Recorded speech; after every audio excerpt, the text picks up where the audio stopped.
Doctor lucky. আগামীকাল পহেলা বৈশাখ ১৪৩৩ বঙ্গাব্দ। বৈচিত্র্যের মাঝে ঐক্যের বন্ধনে সারা দেশের ন্যায় রাজশাহীতেও সকলের অংশগ্রহণে সুষ্ঠু, সুন্দর, জাঁকজমকপূর্ণ ও আনন্দঘন পরিবেশে দিবসটি উদযাপন উপলক্ষে নানা কর্মসূচি গ্রহণ করেছে জেলা প্রশাসন। দিবসটি উপলক্ষে আগামীকাল সকাল ৭টায় রাজশাহী বোটানিক্যাল গার্ডেন ও চিড়িয়াখানা থেকে শিশু একাডেমি পর্যন্ত বৈশাখী শোভাযাত্রা অনুষ্ঠিত হবে। সকাল ৭:৩০টায় শিশু একাডেমিতে জাতীয় সঙ্গীত ও এসো হে বৈশাখ গান পরিবেশন করা হবে। সকাল ৮:৩০টায় একই স্থানে আলোচনা সভা, সাংস্কৃতিক অনুষ্ঠান সহ অন্যান্য অনুষ্ঠানমালা অনুষ্ঠিত হবে। নববর্ষ উপলক্ষে পহেলা ও ২রা বৈশাখ ২ দিন ব্যাপী শিশু একাডেমি প্রাঙ্গণে অনুষ্ঠিত হবে নববর্ষের মেলা। মেলার প্রথম দিন আগামীকাল গম্ভীরা, আলকাপ, ক্ষুদ্র নৃগোষ্ঠীর নৃত্য ও পুতুল নাট্য আয়োজন করা হবে। দ্বিতীয় দিন বাউল ও লোকগান এবং যাত্রাপালার আয়োজন করা হবে। এছাড়াও সুবিধাজনক সময়ে বাংলাদেশ শিশু একাডেমিতে রচনা প্রতিযোগিতা ও চিত্রাঙ্কন প্রতিযোগিতা অনুষ্ঠিত হবে। দিবসটি উপলক্ষে আগামীকাল দিনব্যাপী বরেন্দ্র গবেষণা জাদুঘর এবং রাজশাহী বোটানিক্যাল গার্ডেন ও চিড়িয়াখানায় শিশু, কিশোর, শিক্ষার্থী, প্রতিবন্ধী এবং বিশেষ চাহিদা সম্পন্ন শিশুদের প্রবেশ মূল্য ছাড়া দর্শনের জন্য উন্মুক্ত থাকবে। হাম রুবেলা টিকাদান ক্যাম্পেইন ২০২৬ সফলভাবে বাস্তবায়নের লক্ষ্যে রাজশাহী সিটি কর্পোরেশনের উদ্যোগে স্বাস্থ্য সহকারীদের ২ দিন ব্যাপী প্রশিক্ষণ কর্মসূচির উদ্বোধন করা হয়েছে। আজ সকালে নগর ভবনের সিটি হল সভাকক্ষে আয়োজিত অনুষ্ঠানে প্রধান অতিথি হিসেবে কর্মসূচির উদ্বোধন করেন রাজশাহী সিটি কর্পোরেশনের প্রশাসক মোহাম্মদ মাহফুজুর রহমান রিটন। উদ্বোধনী বক্তব্যে তিনি বলেন, হাম ও রুবেলা প্রতিরোধে টিকাদান কার্যক্রম অত্যন্ত গুরুত্বপূর্ণ। এই ক্যাম্পেইন সফল করতে সংশ্লিষ্ট সকলের সমন্বিত প্রচেষ্টা ও আন্তরিকতা অপরিহার্য। তিনি মাঠ পর্যায়ে দায়িত্বপ্রাপ্ত স্বাস্থ্য সহকারীদের নিষ্ঠা ও দক্ষতার সঙ্গে দায়িত্ব পালনের আহ্বান জানান।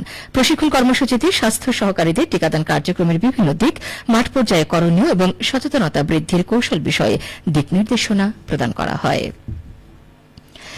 রাজশাহীতে হামের প্রাদুর্ভাব অব্যাহত রয়েছে। গত ২৪ ঘণ্টায় রাজশাহী মেডিকেল কলেজ হাসপাতালে হামের উপসর্গে আরও একজনের মৃত্যু হয়েছে। একই সময়ে নতুন করে ৯ জন রোগী হাসপাতালে ভর্তি হয়েছে। আজ সকালে রামেক হাসপাতালের মুখপাত্র ডাক্তার শঙ্কর কুমার বিশ্বাস এসব তথ্য নিশ্চিত করেছেন। তিনি জানান, গত ২৪ ঘণ্টায় চিকিৎসা শেষে ১১ জন রোগী হাসপাতাল থেকে ছাড়পত্র পেয়েছে। বর্তমানে হাসপাতালে হামের উপসর্গ নিয়ে চিকিৎসাধীন রয়েছে ১৫৩ জন রোগী। এ পর্যন্ত রাজশাহীতে হামের উপসর্গ নিয়ে রোগী ভর্তি হয়েছে মোট ৫৫৯ জন, এর মধ্যে মারা গেছে ৪৯ জন। স্বাস্থ্য সংশ্লিষ্টরা বলছেন, হামের সংক্রমণ রোধে টিকাদান কর্মসূচি জোরদার করার পাশাপাশি জনসচেতনতা বাড়ানো জরুরি। বিশেষ করে শিশুদের ক্ষেত্রে লক্ষণ দেখা দিলে দ্রুত নিকটস্থ স্বাস্থ্য কেন্দ্রে যোগাযোগ করার পরামর্শ দেওয়া হয়েছে।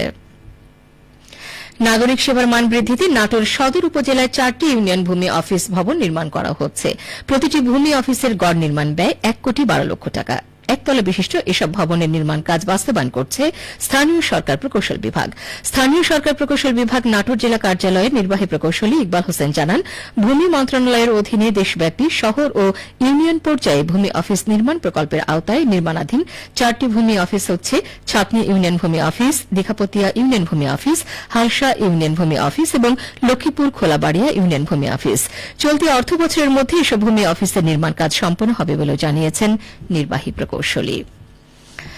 বর্তমান সরকারের নির্বাচনী ইশতেহার বাস্তবায়ন কার্যক্রম নিয়ে নাটোরে চলচ্চিত্র প্রদর্শন করা হয়েছে। গতকাল নাটোর সদর উপজেলার বারুহাট গ্রামে গণযোগাযোগ অধিদপ্তরের নিয়মিত প্রচার কার্যক্রমের আওতায় জেলা তথ্য অফিস এই চলচ্চিত্র প্রদর্শনীর আয়োজন করে।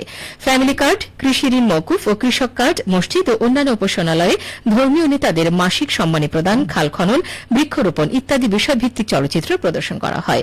এছাড়া হামের টিকা গ্রহণ, ডেঙ্গু প্রতিরোধ, গুজব ও অপপ্রচার সম্পর্কে সতর্ক থাকার ব্যাপারে সমবেত ব্যক্তিদের সাথে মতবিনিময় করা হয়। জেলা তথ্য অফিসার মোহাম্মদ আব্দুল আওয়াল জানান, বর্তমান সরকারের নির্বাচনী ইশতেহার বাস্তবায়নে জনসচেতনতা সৃষ্টি ও জনসম্পৃক্ততা বৃদ্ধির লক্ষ্যে তথ্য অফিস নিয়মিত নারী সমাবেশ, কমিউনিটি সভা এবং সঙ্গীত ও চলচ্চিত্র প্রদর্শনী আয়োজন করে যাচ্ছে।